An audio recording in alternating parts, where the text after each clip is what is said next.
ధనుస్సు రాశి వారికి ఈ సంవత్సరం ఏ విధంగా ఉందో చూద్దాం. ధనుస్సు రాశి వారికి ఈ సంవత్సరం మంచి ఆదాయం, మంచి అవకాశాలు గోచరిస్తున్నాయి.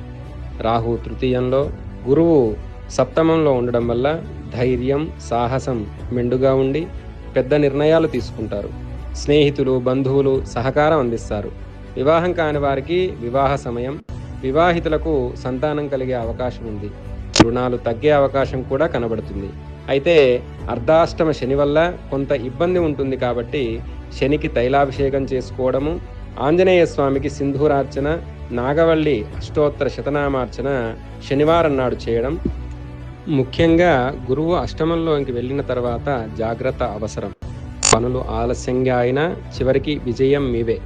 ఆంజనేయ స్వామి పాదాలు పట్టుకోండి. విజయాలు తథ్యము, కష్టాలు దూరము. శుభం భూయాత్. జ్యోతిష్య సమాచారం కోసం మా పేజీని ఫాలో అవ్వండి.